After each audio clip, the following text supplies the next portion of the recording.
ಯಾದಗಿರಿ ಜಿಲ್ಲೆಯಲ್ಲಿ ನಿನ್ನೆ ಸುರಿದ ಧಾರಾಕಾರ ಮಳೆಗೆ ಚಮನಹಳ್ಳಿ ಗ್ರಾಮದಿಂದ ಹೊರಂಚ ರಸ್ತೆ ಕುಸಿದು ಹೋದ ಘಟನೆ ನಡೆದಿದೆ. ಸ್ಥಳೀಯರು ರಸ್ತೆ ಸರಿಪಡಿಸದಿದ್ದರೆ ಉಗ್ರವಾದ ಹೋರಾಟ ನಡೆಸಲಾಗುವುದು ಎಂದು ಎಚ್ಚರಿಕೆ ನೀಡಿದ್ದಾರೆ.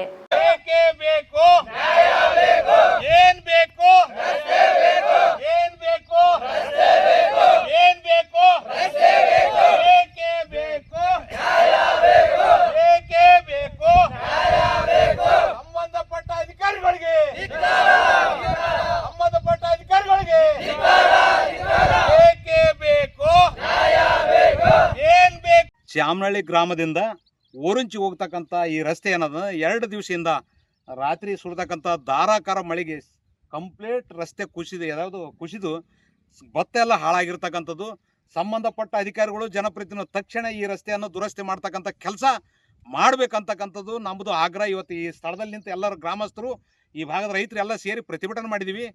1 ವಾರದೊಳಗೆ ತಕ್ಷಣ ಇದರ ರಸ್ತೆ ದುರಸ್ತಿ ಮಾಡಬೇಕು ಮತ್ತು ಮುಂದೆ ತೊಂದರೆ ಆಗದಂತೆ ಕ್ರಮ ಕೈಗೊಳ್ಳತಕ್ಕಂಥ ಕೆಲಸಕ್ಕೆ ಅಧಿಕಾರಿಗಳು ಮುಂದಾಗಬೇಕು. ಇಲ್ಲದಿದ್ದರೆ ಯಾದಗಿರಿ ಟು ಸೇಡಂಗೆ ಹೋಗ್ತಕ್ಕಂಥ ರಸ್ತೆ ಬಂದ್ ಮಾಡ್ಬೇಕಂತಕ್ಕಂಥದ್ದು ಇವರೆಲ್ಲರೂ ಕಲ್ತು ರೈತರು ಇವತ್ತು ನಿರ್ಣಯ ತೊಗೊಂಡಿವಿ.